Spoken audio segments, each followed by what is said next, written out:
la! Your dream vacation to Singapore starts from rupees 44,999 only with GT Holidays, South India's #1 travel brand. Taste Daily. Taste the Daily. Aravind கெஜ்ரிவாலை பற்றி சொல்ல வேண்டும் என்றால் அவர் ஒரு மாபெரும் கபட நாடகம் ஆடுபவர், அதிகமாக பொய் சொல்லக்கூடியவர், நரேந்திர மோடியுடைய விரோதி என்று தன்னை காண்பித்துக் கொண்டாலும் அரவிந்த் கெஜ்ரிவாலுடைய அரசியல் இனி பப்பு வேகாது. 21ஆம் தேதி சனிக்கிழமை காலை பதவி பிரமாணம் செய்ய வைக்கிறார்கள் அதிர்ஷி என்ற பெண்மணியை முதலமைச்சராக. டெல்லிக்கு இந்த 3வது பெண்மணி அமைச்சர். அதிர்ஷிக்கு பற்றி பாஜகவிற்கு லட்டாக, பாஜகவிற்கு ஒரு வெள்ளித்தட்டு தாம்பூலம் வைத்து கொடுத்த மாதிரியான ஒரு சர்ச்சையை அதிர்ஷி கிளப்பி விட்டார். ஆதம் நேயர்களுக்கு அன்பு வணக்கம். இந்த சிறப்பு நேர்காணலில் நம்முடன் இணைந்திருக்கிறார் மூத்த பத்திரிகையாளர் டெல்லி ராஜகோபாலன் அவர்கள். வணக்கம் சார். நமஸ்காரம். நமஸ்காரம் வினோத். நமஸ்காரம். ஆதம் நேயர்களுக்கும் வினோதுக்கும் என்னுடைய ஒரு சிறப்பு செய்தி என்ன என்று கேட்டால், வினோத் இன்று என்னை 6-7 கேள்வி கேட்பார், நான் ஒரு 10 பதில் சொல்ல இருக்கிறேன். காரணம், அதிலிருந்து வட இந்தியாவில் குறிப்பாக டெல்லியில், தமிழகத்திலிருந்து டெல்லியை பார்ப்பது, டெல்லியிலிருந்து தமிழகத்தை பார்ப்பதை தவிர ஸ்ரீநகர், மகாராஷ்டிரா, ஹரியானா, மத்திய பிரதேசம், உத்தரப்பிரதேசம் போன்ற மாநிலங்களுடைய அரசியலையும் தமிழ் நேயர்களுக்கு, ஆதன் நேயர்களுக்கு சொல்லிக்கொள்ள ஆசைப்படுகிறேன். சார், முதற்கட்டமா நம்ம டெல்லியில இருந்தே ஆரம்பிச்சிடலாம். ஏன்னா உங்களுக்கு நீங்க இருக்கக்கூடிய இடம், உங்க பேர்லயே இருக்கக்கூடிய இடம் அப்படிங்கறதால அங்க இருக்கக்கூடிய மாநில அரசியல்ல மிகப்பெரிய ஒரு சலசலப்பு ஏற்பட்டிருக்கிறது. புதிய முதலமைச்சர், அதுக்கப்புறம் பழைய முதலமைச்சர் ராஜினாமா, பிப்ரவரி தேர்தல் சொல்லிட்டு ஏகப்பட்ட விஷயங்கள். இப்ப அங்க இருக்கக்கூடிய மாநில அரசுல அந்த ஸ்திரத்தன்மை எப்படி இருக்கு? அரவிந்த் கெஜ்ரிவாலுடைய கேம் தான் என்ன? முதலமைச்சர் பதவி வேண்டான்னு அவர் மறுத்திருக்கிறதுக்கு அவர் ஒரு அரசியல்வாதிங்கிறதால அதுக்கு பின்னாடி இருக்க கேம் என்ன சார்? ஆதன் நேயர்களுக்கு ஒரு முக்கியமான விஷயம் அரவிந்த் கெஜ்ரிவாலை பற்றி சொல்ல வேண்டும் என்றால், அவர் ஒரு மாபெரும் கபட நாடகம் ஆடுபவர், உண்மைக்கு புறம்பாக இருப்பவர், தன்னை அனார்கிஸ்ட், தீவிரவாதி என்று சொல்லக்கூட அளவிற்கு இருப்பவர். ஆனாலும் அதிகமாக பொய் சொல்லக்கூடியவர். ஒன்றே ஒன்று, அண்ணா ஹசாரே என்று சொல்லக்கூடிய மகாராஷ்டிராவினுடைய மகாத்மா காந்தி என்று பெயர் போடக்கூடிய அந்த ஒரு சமூக ஆர்வலரை வைத்து இந்தியா அகைன்ஸ்ட் கரப்ஷன் என்ற கட்சியை என்ற ஒரு ஸ்தாபனத்தை செய்தார்கள் 2011. இந்த 13 வருஷத்துல வினோத் குறைந்தது 75,000 கோடி ரூபாய் சம்பாதித்திருக்கிறார். காலிஸ்தான் என்ற அமைப்பை இவர் ஊக்குவிப்பதாகவும் ரகசிய குறிப்புகள் தெரிவிக்கின்றன. அவருக்கு அந்நிய சனாவணிகள், அந்நிய பணங்கள் கனடா, லண்டன், ஆஸ்திரேலியா, துபாய் போன்ற இடங்களிலிருந்து வருகிறது. காலிஸ்தான்காரர்கள் தருகிறார்கள் என்று. அதனால்தான் அவங்களுக்கு பஞ்சாபில் அரசு அவர் கைப்பற்ற முடிந்தது. ஒன்று.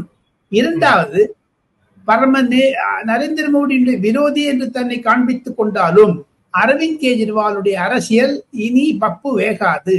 இனி அந்த ஒரு ஆர்வம் இல்லை. பொதுமக்களிடையே கண்டுகொண்டு விட்டார்கள். மொஹல்லா கிளினிக், ஒவ்வொரு தெருக்கு ஒரு கிளினிக், ஆஸ்பத்திரி வைக்கிறேன் சொல்லி ஆரம்பிச்சார்.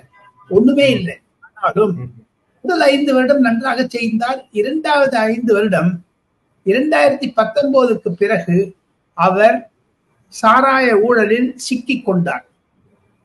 5,000 கோடி ரூபாய்க்கான சாராய ஊழலில் 12 வயதுக்கு மேல் குடிக்கலாம் என்று ஆரம்பித்து விட்டார். முதலில் அது 18 வயது வரை தான் வரம்பு இருந்தது.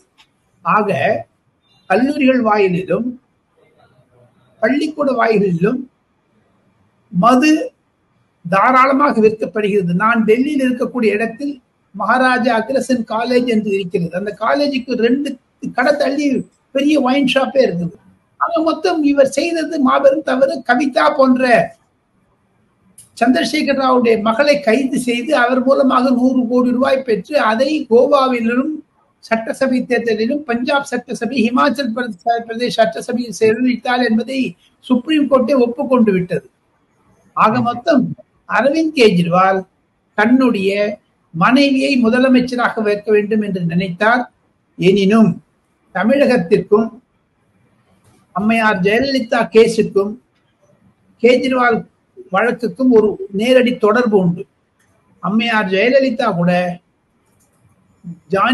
ஜாமீன் பெற்றார். ஆனால் இந்த வழக்கு தொடுத்தப்பட்ட பிறகு 6 வருடம் கழித்து ஜெயிலுக்கு போனார். அதே மாதிரி அரவிந்த் கெஜ்ரிவால் ஒரு நாள் ஜெயிலுக்கு மீண்டும் போனால் அப்பொழுது தன் மனைவியை கொண்டு வந்து வைப்பார் என்ற நோக்கம் இருக்கிறது.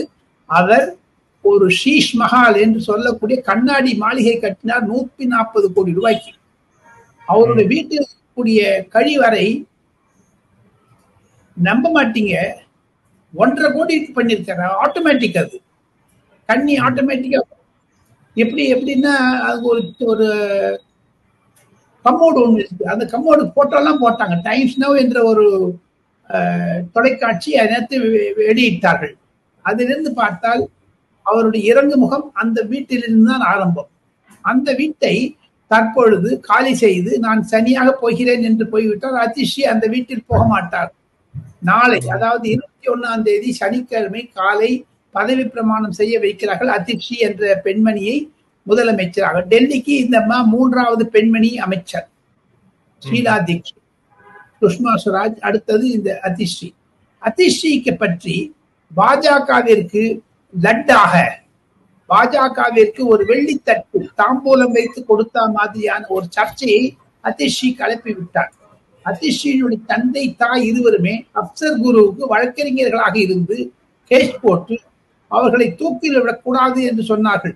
ஆக மொத்தம் பாஜக ஒரு லட்டு மாதிரியான ஒரு செய்தி கிடைத்து விட்டது. அந்த ஒரு பாஜகவினுடைய வலையில் அரவிந்த் கெஜ்ரிவால் சிக்கி கொண்டு விட்டார் என்பதுதான் என்னுடைய அரசியல் கணிப்பு. வினோத், இதை வைத்துக் கொண்டு பார்த்தால் இந்த அத்தனையும் நீங்க ஒரு ஒரு வரைபடம் போட்டால் அரவிந்த் கெஜ்ரிவால் 2025 பிப்ரவரி மாதம் அசம்பிளி தேர்தலில் ஜெயிப்பது மிக கடினம். 70க்கு 67 சீட்டு வாங்கினார். இப்போ 40 வாங்கினாலே அதிகம். காரணம், காங்கிரஸ் கொடுத்த கம்ப்ளைண்ட் பேர்ல தான் சிபிஐ என்கொயரி நடக்குது.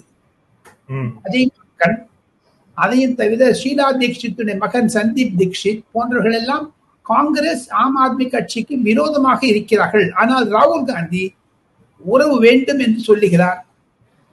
பொறுத்திருந்து பார்ப்போம். 2025 தேர்தலில் பாஜக அதிகமாக சீட்டை பிடிக்கும் என்ற ஒரு சமூக வலைதளங்களில், தொலைக்காட்சிகளில் கருத்து கணிப்பு வருகிறது. அதை நாம் நம்ப வேண்டாம். அரசியல் சூடுபிடித்து விட்டது.